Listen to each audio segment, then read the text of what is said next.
wherever he is, stay na lang doon si Kibuloy. Kayo po, anong mensahe niyo kay Pastor? Well, ito po hindi na tungkol kay Pastor Kibuloy. Ito po ay tungkol na sa karapatang pantao ng lahat ng Pilipino. Ang mga taga KOJC, sila unang-una ay mga Pilipino, merong karapatan magsamba, karapatan ng seguridad sa kanilang propiedad, at karapatan ng magsalita. Pero lahat po yan ngayon ay nalalabag. Kaya nga po ang panawagan namin, hindi lang po ito laban ng KOJC. Laban ng sambayan ng Pilipino po ito dahil kung malalabag nila ang karapatan ng KOJC na linigawan ni Bong Sasaman. If you will still ruin in us, sasaman at din.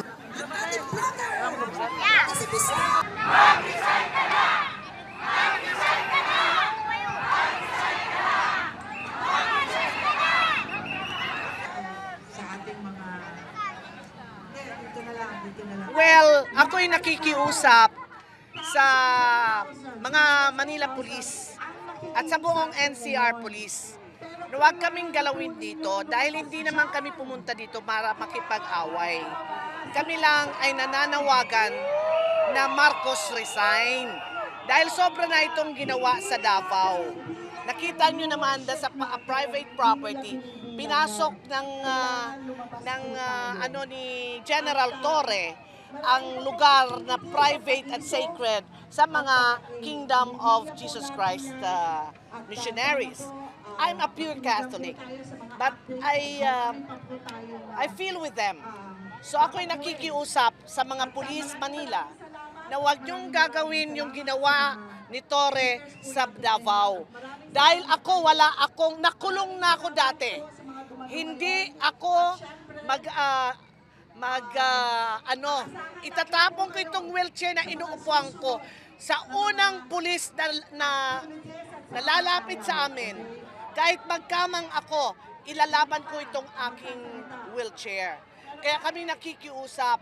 Alam ko na mahal nyo ang Pilipinas. Huwag kayong sumunod sa illegal order. Magsunod lang kayo ng hustisya. Yung rule of law ang dapat yung ilagay palagi sa isip. Marami kayong pamilya. May mga pamilya din kayo, kagaya namin. Kaya, bantayan nyo lang kami. Pero wag nyo kaming bibigyan ng tear gas at ihaharas nyo kami. Dahil kami, kahit wala kaming kalaban-laban, mapipilatan kaming lumaban sa inyo. At ito ay magiging worldwide, international issue ito. Lalo ako, isang matanda na naka-wheelchair. Pag ako ay dinumog nyo dito, ay talaga, mark my word, ilalaban ko itong wheelchair sa mukha nyo. Salamat po. Last na lang on my end, nabanggit nyo rin kanina na parang magdamagan na to and you're also asking for food. Yes. Ito ay magdamagan na namin. Kahit umulan, magpapaulan kami. At ako'y nanawagan sa mga nagmamahal ng ating mahal na bayang Pilipinas. Tulungan nyo kami.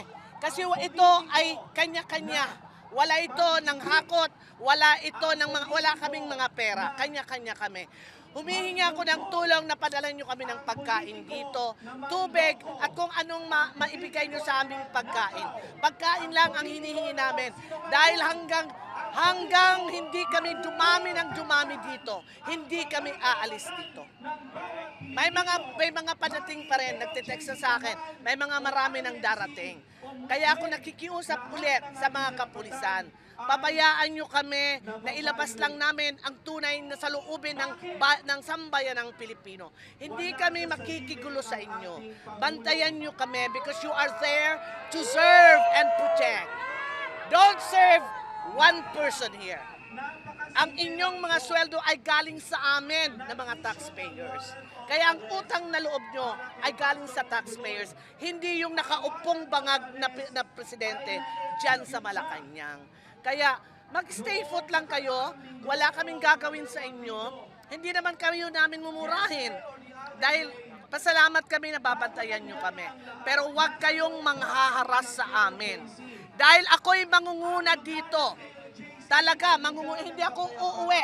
Grabe yung nangyayaring panggigipit sa Davao ngayon, no? Pinasok yung private property without any search warrant.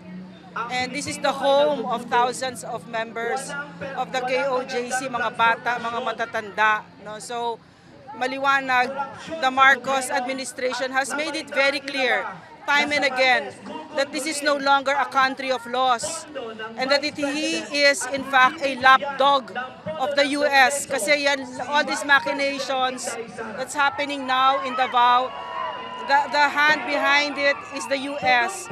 And of course, Marcos obeys whatever America said. So, ibig sabihin, isinuko na niya ang soberenya ng Pilipinas sa Amerika.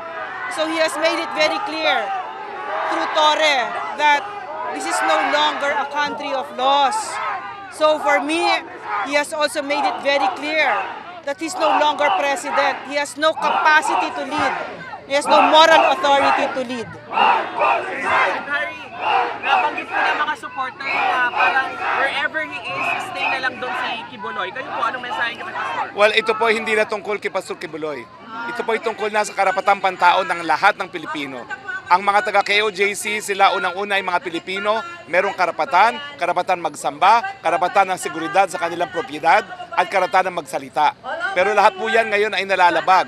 Kaya nga po ang panawagan namin, hindi lang po ito laban ng KOJC. Laban ng sambayan ng Pilipino po ito dahil kung malalabag nila ang karapatan ng KOJC na linigawan ni Bongbong Marcos para sa kanilang suporta ng eleksyon, mas lalo nilang lalabagyan ang karapatan ng mga ordinaryong Pilipino. But your message to Pastor? Ang message po, Yeah. Any message to Pastor?